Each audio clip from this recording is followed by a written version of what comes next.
السلام علیکم، آپ دیکھ رہے ہیں اجمل جامی آفیشیل۔ آج جمعۃ المبارک ہے، 1 مئی 2026، جب صبح کے ویلاگ میں آپ کو خوش آمدید کہتے ہیں۔ اس خاکسار کا خصوصی سلام پہنچے پاکستان اور دنیا بھر کے تمام مزدوروں کو جن کے نام آج کا دن ہے، اور بالخصوص دوہرا سلام، ڈبل سلام ان مزدوروں کی ہمت اور جرت کو جو محنت مزدوری تو کرتے ہیں، پسینہ بہاتے ہیں، لیکن ان کی اجرت، ان کی مزدوری انہیں بر وقت نہیں دی جاتی، کم دی جاتی ہے، تنخواہیں روکی جاتی ہیں۔ ان کو بالخصوص خصوصی سلام پہنچے۔ آج کے ویلاگ میں 2-3 بڑی اہم کہانی اور خبریں آپ کے سامنے میں نے رکھنی ہیں۔ ایک تو آپ کو یاد ہوگا، you a E, Israel, America, Bharat nexus کے پیچھے ہم مسلسل تعاقب اس کا کر رہے ہیں کہ ہر وہ خبر جو اب خود سامنے آ رہی ہے، خود ان کے حکام جس کا انکشاف کر رہے ہیں، وہ ہمارا جو تھیسس تھا اس ویلاگ میں، اس نیکسس، اس اتحاد کے اوپر، وہ درست ثابت کر رہی ہیں۔ یو اے ای نے 2-4 بڑے اہم فیصلے کر لیے۔ آج 1 مئی کو ہی باقاعدہ طور پر یہ اوپیک پلس تیل پیدا کرنے والے ممالک کی اس تنظیم سے باہر نکل رہا ہے۔ بھارتی میڈیا میں اس کا چرچا کیسے ہو رہا ہے، بھارت اس سے اپنی بہت بڑی فتح کیوں گن رہا ہے، یہ ایک کہانی ہے۔ اور دوسری کہانی یہ ہے کہ بھارتی وزیر خارجہ نے میرے خیال 29 تاریخ کو یا 30 تاریخ کو ایرانی وزیر خارجہ سے ایک ٹیلی فونک رابطہ ہوا۔ اس رابطے کو لے کر کے بھارتی وزیر خارجہ اور بھارتی میڈیا نے یہ تاثر دیا ہے، یہ دعویٰ کیا ہے کہ دراصل اب ایران بھارت کو انوالو کر رہا ہے مذاکرات کی کہانی میں۔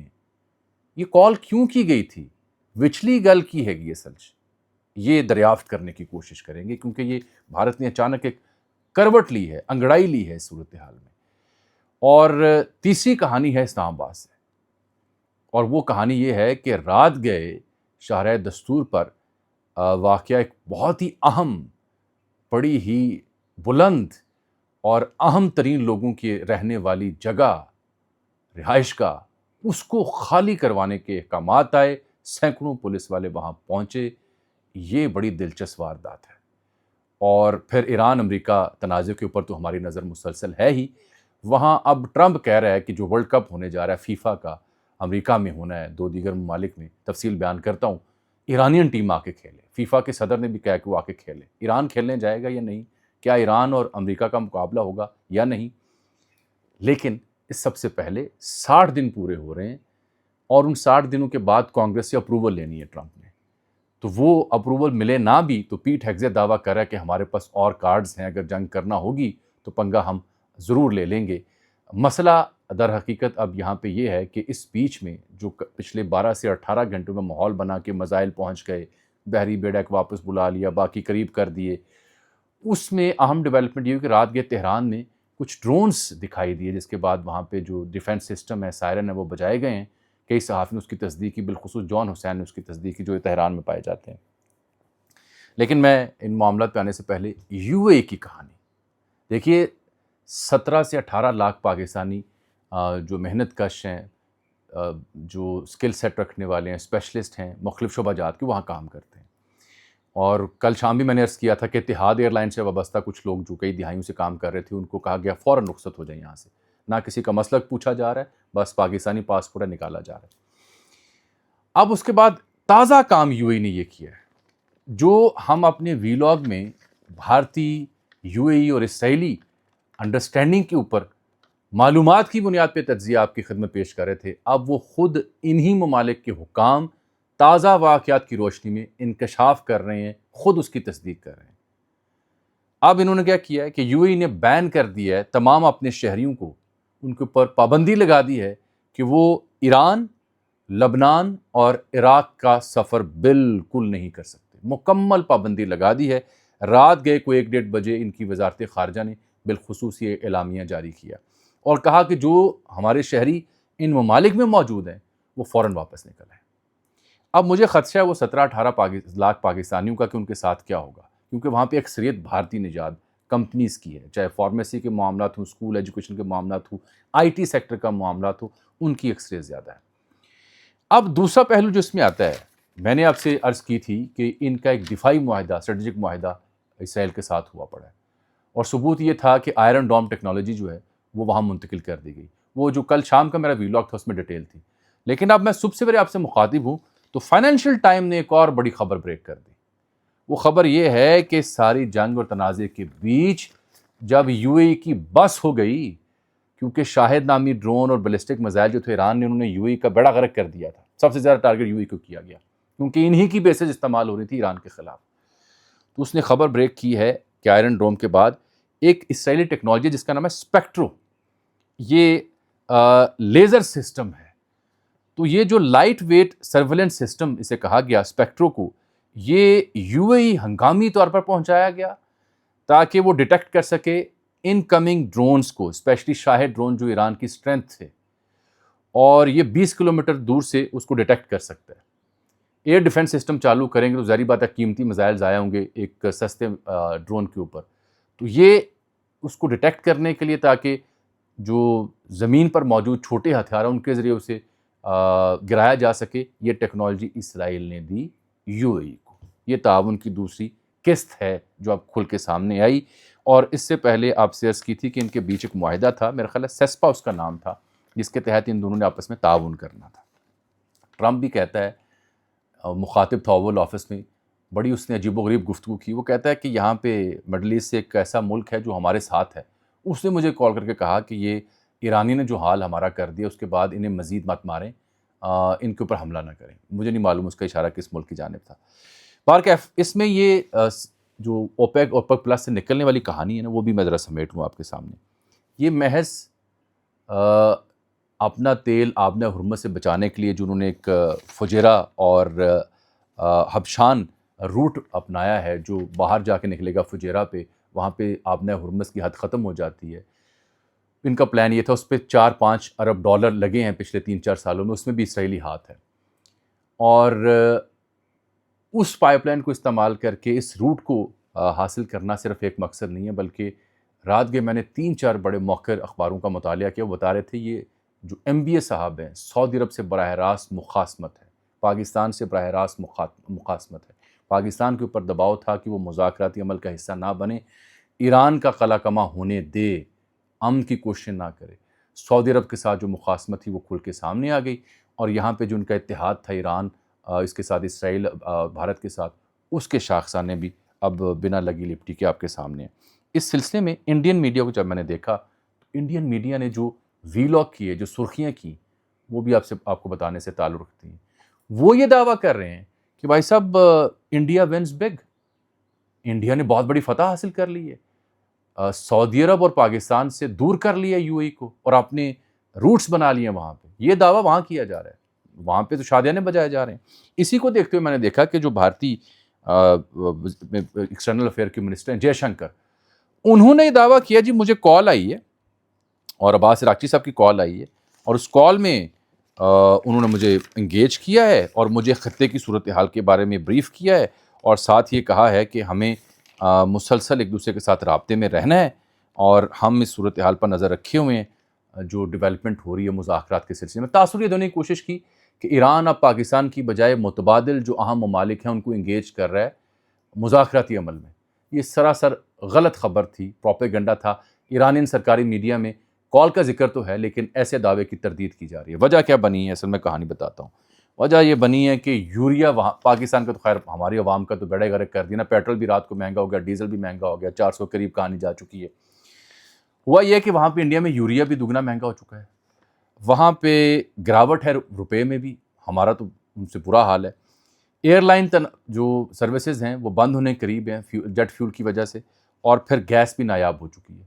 ان چیزوں کو دیکھتے ہوئے اصل میں انڈین وزیر خارجہ منت سماجت کر رہے تھے کہ جو ہمارے ٹینکر ہیں ان کو گزرنے دیں. پاکستانی ٹینکر تو ایک گزر گیا رات کو بھی، اور خیر پور شاید اس کا نام تھا، 8 کروڑ میرا خیال ہے لیٹر اس میں تیل تھا. تو یہ فون اصل میں اس پس منظر میں کیا گیا تھا کہ ہمارے جہاز گزرنے، لیکن ٹوسٹ جو کرنا ہوتا ہے ہمیشہ وہ اس طریقے سے کیا ہے انڈین میڈیا نے. اب میں آپ کو دوسرا واقعہ بھی سناتا ہوں جو کہ ہے جڑا ہوا اسلام آباد والی کہانی سے. اسلام آباد میں ایک شاہراہ دستور پر ایک بڑی اہم عمارت جس کا میں ذکر کر رہا تھا، اس کو کہا جاتا ہے ون کانسٹیٹیوشنل ایوینیو، یا پھر اس کو کہا جاتا تھا گرینڈ حیات ہوٹل. یہ رات گئے خالی کرانے کی کوشش ہوئی ہے، کوئی 800-900 پولیس اہلکار وہاں پہنچے ہیں، اور متنازع ترین یہ بلڈنگ ہے. کوئی میرا خیال ہے کوئی 2005 سے آنورڈ آپ کہہ سکتے ہیں 20-21 سال کا یہ معاملہ ہے. کوئی ایک کمپنی تھی جس کا نام تھا BNP، MSBNP اسے کہا گیا. وہ جو MSBNP ہے، بسم اللہ ناگرا پیراگون کمپنی کا نام، اس نے یہ جگہ لی تھی، کوئی 13 ایکڑ کی یہ زمین تھی لگژری ہوٹل بنانے کے لیے. گرینڈ حیات ہوٹل بننا تھا یہاں پہ. اس کی بجائے ہوا یہ کہ اس کو 99 سال کی لیز بھی دی گئی. اس کمپنی نے ہوٹل کی بجائے یہاں پہ لگژری اپارٹمنٹس بنا دی اور بنا کر بیچ دی اور پھٹ گئے. بیچ میں ڈیفالٹ وہ کمپنی کرتی رہی، CDA کو پیمنٹ نہیں ہوئی، سپریم کورٹ معاملہ گیا، ثاقب نثار نے سیٹل کیا، اس وقت کے چیف جسٹس، دوبارہ اسلام آباد ہائی کورٹ گیا اور اس کے بعد یہ فیصلے تازہ ہوئے. CDA پیچھے پڑ گئی، وزارت داخلہ نے پولیس طلب کی. یہاں پہ بڑا بڑا جو اہم شخص ہے، سیاست سے ہو، صحافت سے ہو، کاروبار سے ہو یا کسی بھی اور شعبے سے ہو، اس کے یہاں پہ اپارٹمنٹ ضرور ہیں، بڑے لگژری اپارٹمنٹس ہیں اور بڑی مرکزی جگہ پہ ہیں.